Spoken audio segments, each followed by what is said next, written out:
English online classes. Today we are going to discuss the lesson Madam Rides the Best, written by Valli. This story is about a brave 8-year-old girl who had a strong desire and along with it the courage to fulfill it. The story brings us recounts of how innocently but responsibly she fulfilled her deepest desire as well as the experiences she had while fulfilling it. Before moving on to the lesson, let's know more about the writer Valli. Valli is the pseudonym of R.S. Krishnaswamy, who was born on 12 November 1920. He was a Tamil writer, journalist, critic, and a translator. He started writing at a very young age and had published 25 books by the time when he was 30. He wrote a total of 75 books in his life, novels, poetry collections, plays, and essays. In 1978, he was awarded the Sahitya Akademi Award.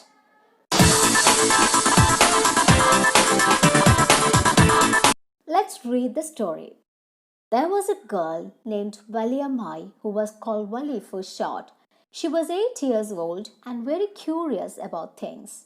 Her favorite pastime was standing in front doorway of her house watching what was happening in the street outside. There were no playmates of her own age on her street, and this was about all she had to do. But for Valli, standing at the front door was every bit as enjoyable as any of the elaborate games other children played. Watching the street gave her many new, unusual experiences. The most fascinating thing of all was the bus that travelled between her village and the nearest town. It passed through her street each hour, once going to the town and once coming back. The sight of the bus, filled each time with a new set of passengers, was a source of unending joy for Valli. Day after day, she watched the bus, and gradually a tiny wish crept into her head and grew there. She wanted to ride on that bus, even if just once. This wish became stronger and stronger until it was an overwhelming desire. Valli would stare wistfully at the people who got on and off the bus when it stopped at the street corner. Their faces would kindle in her longings, dreams, and hopes. If one of her friends happened to ride the bus and tried to describe the sights of the town to her, Valli would be too jealous to listen and would shout in English, "Proud, proud." Neither she nor her friends really understood the meaning of the word, but they used it often as a slang expression of disapproval. Over many days and months, Valli listened carefully to conversations between her neighbors and people who regularly used the bus, and she also asked a few discreet questions here and there. This way, she picked up various small details about the journey. The town was 6 miles from her village. The fare was 30 paise one way, which is almost nothing at all, she heard one well-dressed man say. But to Valli, who scarcely saw that much money from one month to the next, it seemed a fortune. The trip to the town took 45 minutes. On reaching town, if she stayed in her seat and paid another 30 paise, she could return home on the same bus. This meant that she could take the 1 o'clock afternoon bus, reach the town at 1:45 and be back by about 2:45. On and on went her thoughts as she calculated and recalculated, planned and replanned. Now let's listen to the summary of first part. Valli for short, was a curious 8-year-old girl. She loved standing by her doorway and watching the street.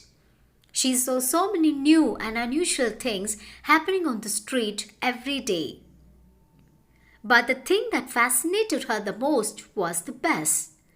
Every day the bus would pass by her street twice, once while going to town and once while coming back. The sight of the bus was a source of unending joy for Valli. Valli was filled with the desire to ride the bus. This desire became stronger as the days passed. She started formulating a plan. She listened to the conversations and asked a few careful questions. She picked up details like the bus fare and its timings. Now listen to the second part. Well, one fine spring day, the afternoon bus was just on the point of leaving the village and turning into the main highway when a small voice was heard shouting, "Stop the bus! Stop the bus!" and a tiny hand was raised commandingly. The bus slowed down to a crawl, and the conductor, sticking his head out the door, said, "Hurry then, tell whoever it is to come quickly." "It's me!" shouted Valli.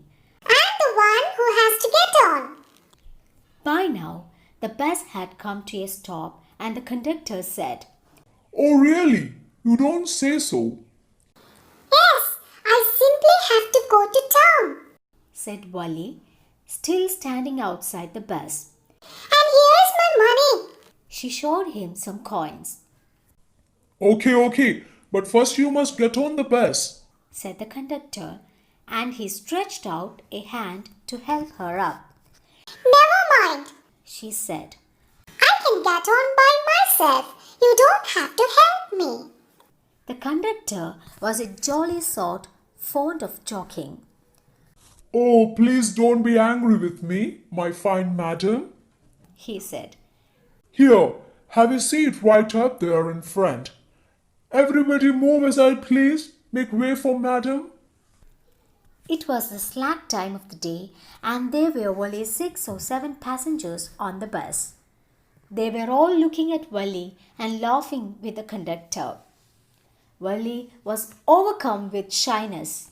Avoiding everyone's eyes, she walked quickly to the empty seat and sat down. "May we start now, madam?" The conductor asked, smiling. Then he blew his whistle twice, and the bus moved forward with a roar. It was a new bus.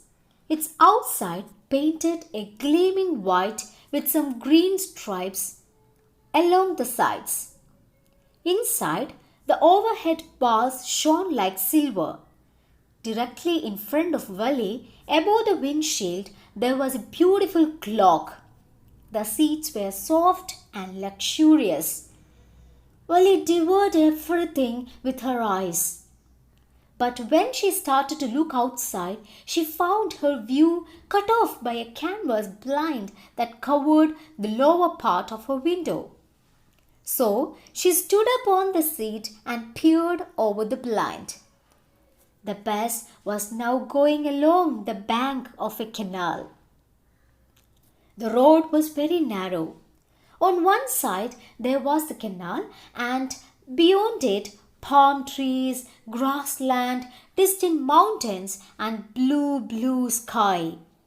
On the other side was a deep ditch, and then acres and acres of green fields. Green, as far as the eye could see. Oh, it was all so wonderful! Suddenly, she was startled by a voice. "Listen, child. You should not stand like that. Sit down."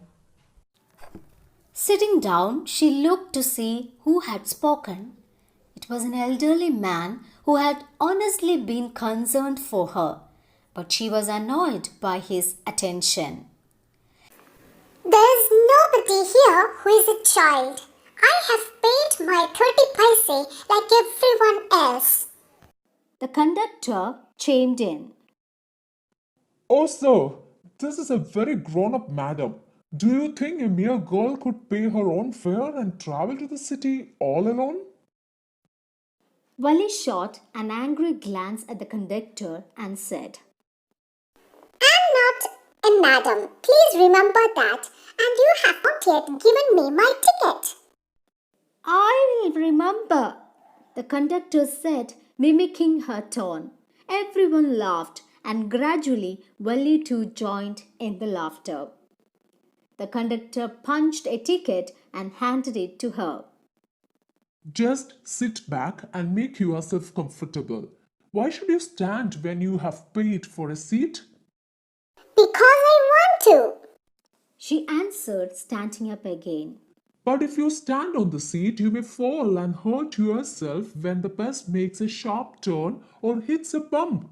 That's why we want you to sit down, child. I'm not a child, I tell you. She said irritably. I'm 8 years old. Of course, of course. How stupid of me. 8 years. My. The bus stopped. Some new passengers got on, and the conductor got busy for a time. Afraid of losing her seat, Valli finally sat down. An elderly woman came and sat beside her. Are you all alone, dear? She asked Valli as the bus started again. Valli found the woman absolutely repulsive. Such big holes she had in her earlobes, and such ugly earrings in them.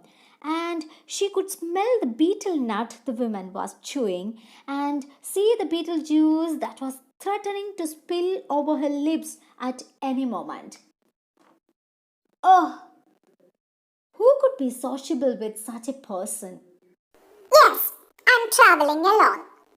She answered curtly. And I have got a ticket too. Yes, she is on her way to town. Said the conductor. With a 30 paisa ticket. Oh, why don't you mind your own business? Said Valli. But she laughed all the same, and the conductor laughed too. But the old woman went on with her drivel. Is it proper for such a young person to travel alone?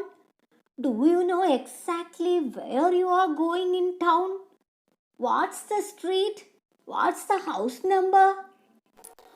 You needn't bother about me. I can take care of myself. Valli said, turning her face towards the window and staring out. Now you watch the summary of second part. Fine spring day. As the bus rolled into the village, a small voice shouted for it to stop. It was Valli. Valli held out a few coins and told the conductor that she had to go to town. The conductor, amused, jokingly referred to her as Madam and asked everyone to make way for her. Valli quickly found a seat and sat down. The bus was new, painted white with green stripes. It had gleaming silver bars and soft, luxurious seats. Valli, excited, took in everything. She wanted to see the view outside, but a blind blocked her view. So she stood up to take in the green lands, the palm trees, mountains, and the blue sky. Just then a voice told her to sit down on her seat. Valli turned to face the elderly man. In a haughty voice, she informed him that there were no children in the bus. The conductor, a jolly fellow, agreed with her. He called her a madam since no child could pay the bus fare. Valli, unamused, asked for her ticket.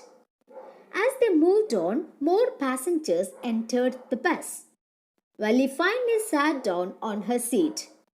An elderly woman sat down next to her. Valli didn't like her earrings nor her breath, which smelled of betel juice.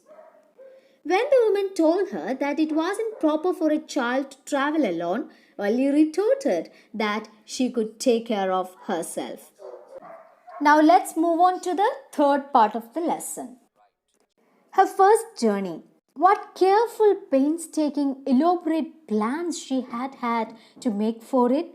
She had thriftily saved whatever stray coins came her way, resisting every temptation to buy peppermints, toys, balloons, and the like, and finally she had saved a total of 60 paise. How difficult it had been, particularly that day at the village fair. But she had resolutely stifled a strong desire to ride the merry-go-round even though she had the money. After she had enough money saved, her next problem was how to slip out of the house without her mother's knowledge. But she managed this without too much difficulty. Every day after lunch, her mother would nap from about 1 to 4 or so. Valli always used these hours for her excursions as she stood looking from the doorway of her house or sometimes even ventured out into the village. Today, these same hours could be used for her first excursion outside the village. The bus rolled on now, cutting across a bare landscape, now rushing through a tiny hamlet or past an old wayside shop. Sometimes the bus seemed on the point of gobbling up another vehicle that was coming towards them, or a pedestrian crossing the road. But lo, somehow it passed on smoothly, leaving all obstacles safely behind. Trees came running towards them, but then stopped as the bus reached them and simply stood there helpless for a moment by the side of the road before rushing away in the other direction. Suddenly, Valli clapped her hands with glee. A young cow, tail high in the air, was running very fast right in the middle of the road, right in front of the bus. The bus slowed to a crawl, and the driver sounded his horn loudly again and again. But the more he honked, the more frightened the animal became, and the faster it galloped, always right in front of the bus. Somehow, this was very funny to Valli. She laughed and laughed until there were tears in her eyes. Hey lady, haven't you laughed enough? Called the conductor. Better save some for tomorrow. At last, the cow moved off the road, and soon the bus came to a railroad crossing. A speck of a train could be seen in the distance, growing bigger and bigger as it drew near. Then it rushed past the crossing gate with a tremendous roar and rattle, shaking the bus. Then the bus went on and passed the train station. From there, it traversed a busy, well laid out shopping street and turning entered a wider thoroughfare. Such big, bright looking shops! What glittering displays of clothes and other merchandise! Such big crowds! Struck dumb with wonder, Wally gaped at everything. Then the bus stopped and everyone got off except Wally. Hey lady, aren't you ready to get off? This is as far as your 30 paise takes you. No, I'm going back on the same bus. She took another 30 paise from her pocket and handed the coins to the conductor. Why? Is something the matter? No, nothing's the matter. I just felt like having a bus ride. That's all. Don't you want to have a look at the sights now that you are here? All by myself? Oh, I would be much too afraid. Greatly amused by the girl's way of speaking, the conductor said, But you weren't afraid to come in the bus. Nothing to be afraid of about that. She answered. Well then, why not go to that stall over there and have something to drink? Not afraid of about that either. Oh no, I couldn't do that. Well then, let me bring you a cold drink. No, I don't have enough money. Just give me my ticket. That's all. It will be my treat and not cost you anything. No, no. She said firmly. Please, no. The conductor shrugged and they waited until it was time for the bus to begin the return journey. Again, there weren't many passengers. Now we watch the summary of the third part. She thought about the difficulty with which she collected money for the bus ride. She had to go without peppermints, toys, and balloons. She also had to deny herself a ride on the merry-go-round. Then she had to wait for her mother to fall asleep so she could slip out of the house unnoticed. Suddenly, a cow rushed onto the path. The driver honked, but it frightened the cow even more. Valli laughed at the way the cow ran in front of the bus, heedless of drivers honking. Finally, the cow ran off. By now, the bus had reached the town. Valli watched the busy shopping street with brightly colored shops in amazement. She then turned to the conductor and asked him to take her back. The conductor was surprised at Valli's desire to go back without seeing any sights. He even offered to buy her a cold drink, but Valli refused, so the bus turned around to go back. Now the fourth part of the lesson. Won't your mother be looking for you? The conductor asked when he gave the girl her ticket. No, no one will be looking for me. The bus started, and again there were the same wonderful sights. Valli wasn't bored in the slightest and greeted everything with the same excitement she had felt the first time. But suddenly she saw a young cow lying dead by the roadside, just where it had been struck by some fast-moving vehicle. Isn't that the same cow that ran in front of the bus on our trip to town? She asked the conductor. The conductor nodded, and she was overcome with sadness. What had been a lovable, beautiful creature just a little while ago had now suddenly lost its charm and its life and looked so horrible, so frightening as it lay there, legs spread-eagled, a fixed stare in its lifeless eyes, blood all over. The bus moved on. The memory of the dead cow haunted her, dampening her enthusiasm. She no longer wanted to look out the window. She sat thus, glued to her seat, until the bus reached her village at 3:40. She stood up and stretched herself. Then she turned to the conductor and said, Well, sir, I hope to see you again. Okay, madam. He answered her, smiling. Whenever you feel like a bus ride, come and join us. And don't forget to bring your fare. She laughed and jumped down from the bus. Then away she went, running straight for home. When she entered her house, she found her mother awake and talking to one of Valli's aunts, the one from South Street. This aunt was a real chatterbox, never closing her mouth once she started talking. And where have you been? Said her aunt when Valli came in. She spoke very casually, not expecting a reply. So Valli just smiled, and her mother and aunt went on with their conversation. Yes, you're right. Her mother said, So many things in our midst and in the world outside. How can we possibly know about everything? And even when we don't know about something, we often can't understand it completely. Can we? Oh, yes. breathed Valli. What? What's that you say?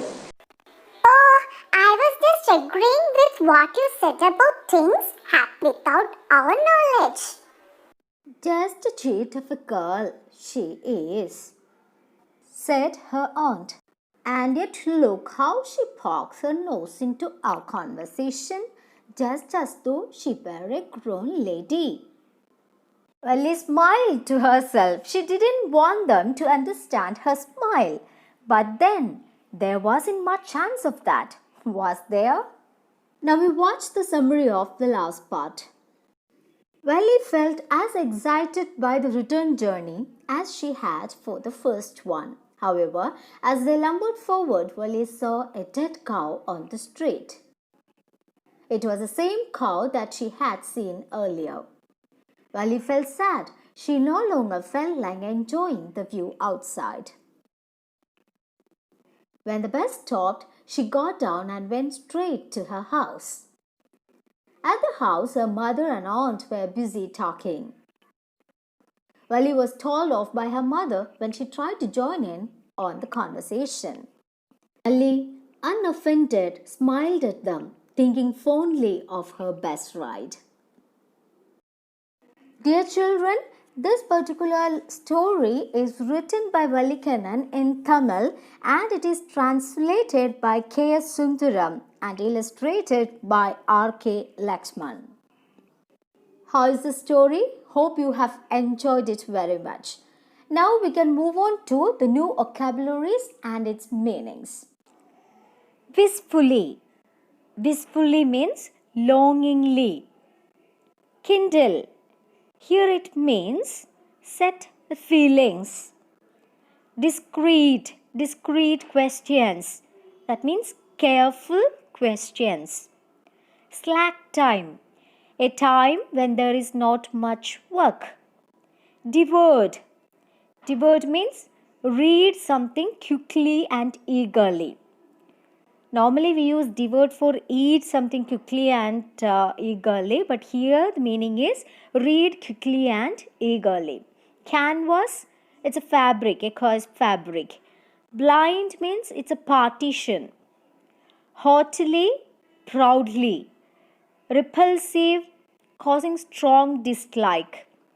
Curtly, rudely brief or abrupt. Or we can also say showing displeasure. Drivel means silly, nonsense. Thriftily, spent money carefully. Resolutely stifled means suppressed or controlled with determination. Ventured out means went cautiously, went courageously. Hamlet, a small settlement with a few houses, that is hamlet here. Gobbling up, to swallow or eat hastily, very quickly. Glee, happiness and joy. Thoroughfare, a busy public road. Merchandise, things for sale. Railroad crossing, an intersection where a railway line crosses a road or a path. Painstaking, do with great care. Stray, not in the right place, separated from the group or target. Speck, tiny spot. Shrugged, raised the shoulders slightly to express doubt, ignorance, or indifference. Spread-eagled, spread out. Haunted, return repeatedly to someone's mind or something that was impossible to forget. Pokes her nose, takes an interest in something that doesn't concern her. Have you read Madam Rides the Bus, a story in Tamil translated in English? Yes, I have. Do you like it? Yes, Mom, I do. I like the character Valli. I was also like her in my childhood. Exploring everything. Mom, can you explain her character traits? Valli was an 8-year-old girl born in a small village. However, she was a very curious girl. She spent her time standing in the front doorway of her house watching what was happening in the street outside. Watching the street gave her many new and unusual experiences. Her curiosity about traveling on the bus to the town urged her on to plan her trip. She was very meticulous in planning for the trip. She calculated the distance between her home and the town, the time it took for a trip up and down by bus. Valli also proved to be very impressive and bold by finally deciding to ride in the bus. Her childish innocence veiled by her smart and bold outlook amused the conductor who offered her a seat in the bus. Valor thoroughly enjoyed her ride to the town and laughed and clapped when the young cow ran on the middle of the road in front of the bus. But her enjoyable bus ride became a nightmare on her return journey. She saw the same cow lying dead on the road. This sight haunted her, dampened her spirits, and saddened her. This is typical of the tendency of a matured person. She refused to look out of the window thereafter. Valli, on the whole, can be described as a curious, joyful, disciplined, smart, bold, and at the same time a mature girl. Yes, really, she is curious, joyful, smart, and bold. Valli nurtures a strong desire to travel by bus and visit the city. She works hard for it and finally, she is successful. Based on this incident, can you analyze what values of life do you need to nurture to attain your goals in life? Valli is fascinated by the bus that comes to the village every hour. She develops a desire and then a longing turning into a firm determination to ride the bus. She meticulously plans for it and saves money for the bus journey. Then she boards the bus without anyone's help. She travels all alone, confidently and independently, and finally returns home successfully. Her self-dependence and self-respecting nature help her to nurture her goal. She enjoys her journey. Similarly, to achieve goals in life, we need to have such values in us. One should be confident and self-dependent. Proper planning and strong determination lead to success. Enthusiasm and excitement to achieve the goal are also needed to nurture our goals in life. Am I right? Yes, you're. Have you noticed that Valli was so overcome with sadness to see the dead cow that she lost all enthusiasm? Do you feel the same way? If you feel concerned about the plight of animals falling prey to the fast-moving traffic, what efforts will you make to make traveling on roads a safer activity? While going to town, Valor saw a cow running in the middle of the road in front of the bus. The more the driver honked the horn, the faster it galloped. Valor laughed to see that. On her return journey, Valor saw the same cow, lying sprawled in a pool of blood, with legs spread out, and lifeless eyes staring. It saddened her, making her lose all enthusiasm. I also feel the same when I see animals falling prey to the fast-moving traffic. We should take some serious steps to make road travel safer. Firstly, stray animals should be kept away from busy roads. Proper shelters should be made for them. Secondly, traffic laws should be implemented strictly. Whosoever violates the traffic rules must be penalized with fines, punishments, and other legal provisions as and when required. Rash driving must be kept under a check. If an animal falls prey to a road accident, it must be rushed to the animal's hospital immediately. In such a fast-moving world, when we hear so many incidents happening with people, do you think Valli did right by not telling her mother about the bus journey? No, I don't think that Valli did the right thing in traveling alone to the town without informing her mother.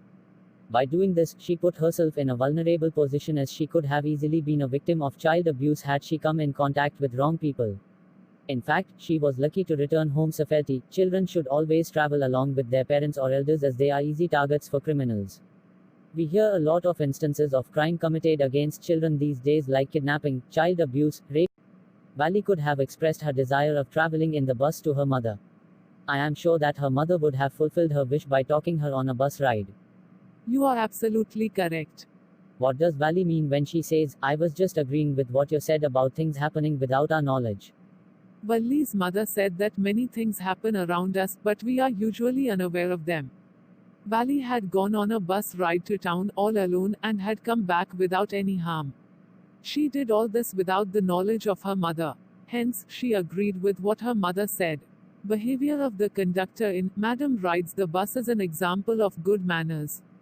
Mentioning the instances of good manners shown by the conductor in the story, can you make your life happy by observing good manners? The bus conductor in Madam Rides the Bus comes across as an amiable person, with pleasant manners and a general inclination to help and spread happiness. He exhibits genuine concern for a young girl traveling alone and makes sure that she is comfortably seated, and also offers to buy her something to drink. He takes it in a good spirit when Valli demands respect and does not wish to be treated as a child, for she had paid him for her ticket like everyone else. Such people are not just happy and pleased with themselves but also radiate positive energy. Words like please and thank you should be a frequent part of our conversation, because they are not only basic etiquettes, but also because they have a magical effect on the listeners and often stimulates a smile on their face.